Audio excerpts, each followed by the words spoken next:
In this video, we're going to be looking at why countries trade and the importance of international trade to the UK. So like I said, we're going to be looking at the benefits and the disadvantages of trade to countries, and we're going to be looking at what kinds of goods the UK exports and imports from and to different countries. So there are three main reasons, amongst others, why countries trade with each other. The first one is to do with the theory of comparative advantage.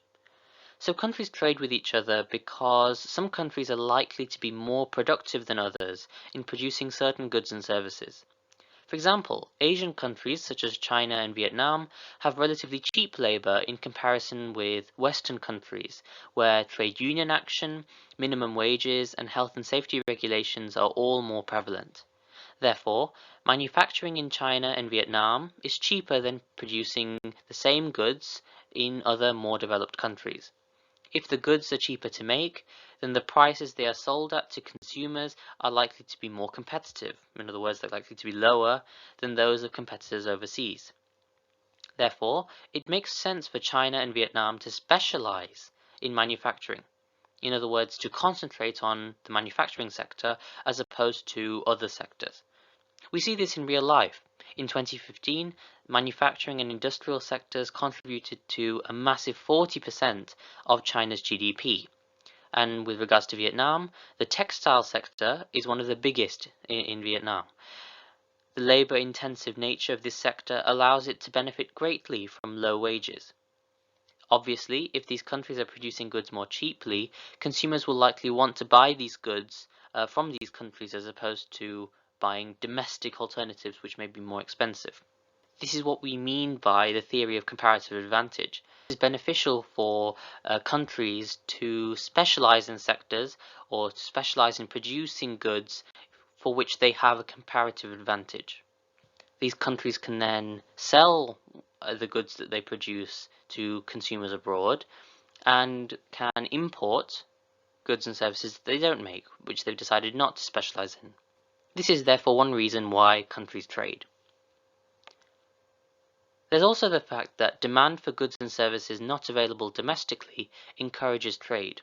Some consumers may want to obtain goods specific to a particular region or a particular culture. If we look at a particular region, one example is Bordeaux, where Bordeaux wine is produced. In this case, consumers will likely need to buy their goods from abroad because it simply isn't possible to produce those goods domestically. This goes beyond just consumer preferences though. In the UK, reserves of coal have been all but depleted, and so although coal usage in the UK is decreasing, any coal which has to be used must come from other countries such as Russia or the US, and this requires international trade. So just to summarize, if goods aren't available domestically, if they cannot be produced domestically, then international trade is required in order to allow countries to get access to these goods. Excess production or excess output is also a big reason why countries trade. If countries have large reserves of certain commodities, then they may want to export these commodities to other countries. A key example of this is Saudi Arabia. Saudi Arabia has abundant oil reserves and produces much more oil every day than it uses. Therefore, instead of wasting this oil, it decides to export it to other countries willing to import it, such as China, Japan, and India. These countries need oil, they're willing to import oil, and Saudi Arabia has excess reserves of oil. And therefore, international trade allows for what we call in economics allocative efficiency. In other words, resources are allocated to the areas where they bring the most benefit.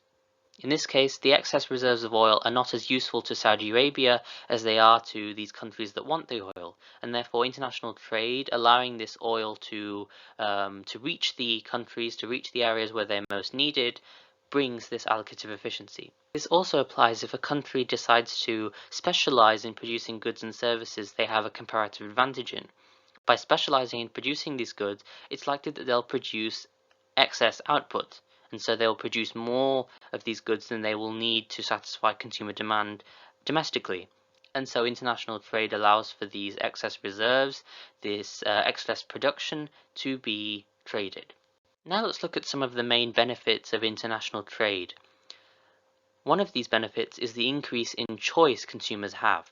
Instead of being constrained by the range of goods and services produced in their country, International trade allows consumers to demand goods and services produced around the world.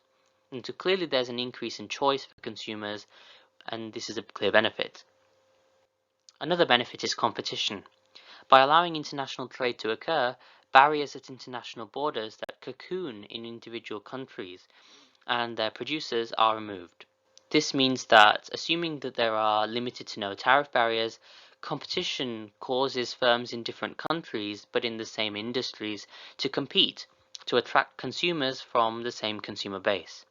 This puts them under higher pressure to lower costs and produce higher quality goods. This may incentivize firms to become more innovative, more productively efficient.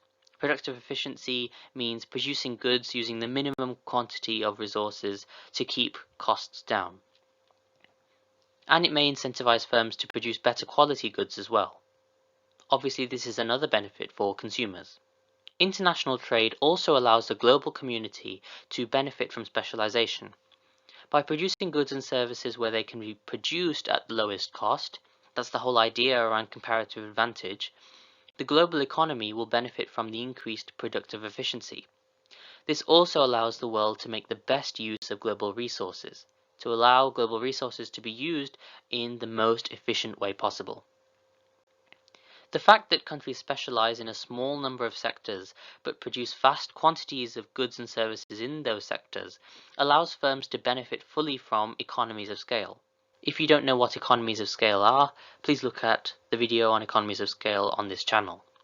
If you are aware of economies of scale, you'll know that allowing firms to benefit fully from economies of scale improves efficiency further. From the UK's perspective, London has been able to thrive in banking, insurance, and other financial sectors. And this is London's comparative advantage, and so this is what London as a region has specialised in. This is because of the skilled, specialised labour that has concentrated in the City of London and surrounding districts. International trade also opens up firms to overseas demand. If a firm is competitive in global markets, the increase in demand for its products will likely increase its derived demand for labour. In other words, the increased demand for goods will require more workers to take part in the larger production process, and this will not only benefit economic growth, but this will benefit unemployment as well. Not only that, but the increased exports of domestic goods to foreign consumers also improves a country's current account on the balance of payments, and this will be covered in a separate video on this channel. However, with the advantages, there are also disadvantages to international trade, and one of the big disadvantages that we're currently seeing is over-specialization. A country faces the risk of becoming over-specialized. This is when countries become too dependent on a narrow range of goods and services to bring in revenue, which can then be taxed to allow the government to provide public goods, such as defense, emergency services, and healthcare. Many developing countries over-specialize in the production of primary sector commodities. Primary sector referring to extraction or utilization of the earth's resources to produce goods. Examples of such primary sector commodities are gold and cobalt. If prices of these commodities fall, then these nations will lose vital income flows. Another issue with over-specialization in primary sector commodities is the fact that income elasticity of demand for these commodities tends to be low. This means that as global GDP increases, quantity demanded for these commodities rises by a lower percentage. This can leave demand for commodities that these poorer countries sell relatively stagnant. Therefore, it's important that whilst countries do specialize to make the most of their comparative advantage, they also really do have to diversify into other sectors such as manufacturing to spread risk. International trade can also speed up the depletion of non-renewable resources, especially if there is specialization in extraction industries aimed at supplying these resources, so those primary sector commodities that I was talking about earlier. Although this may be beneficial for a country in the short term, it'll be able to gain revenue by selling these non-renewable resources, it's likely to be economically harmful for these countries in the long term, as when these resources run out, unless the country has diversified, then it won't be able to sustain production in these main revenue generating sectors. In terms of diversification, this is something we're seeing in many countries, such as Saudi Arabia. We know that Saudi Arabia is heavily dependent on oil revenues, and so it's trying to diversify away from oil to other sectors such as tourism. Clearly, if countries don't diversify and they don't spread that risk, then the fact that these countries rely on non-renewable resources is a clear disadvantage for future generations. The UK has all but completely exhausted its coal stocks, but as it is a very diversified economy, it has been able to minimize the impact of losing this industry and that having a major impact on the country's economic performance. So that's just a case in point of how, if you are diversified, you can really minimize the risk of non-renewable resources running out, impacting your economy. And lastly, environmental damage. International trade also features external costs on the environment. As countries develop and grow, and as consumers become wealthier, they will demand more goods from overseas, which will have to be sent in by air or by boat, etc. And these transportation methods will release pollution, so that will release CO2, contributing to climate change.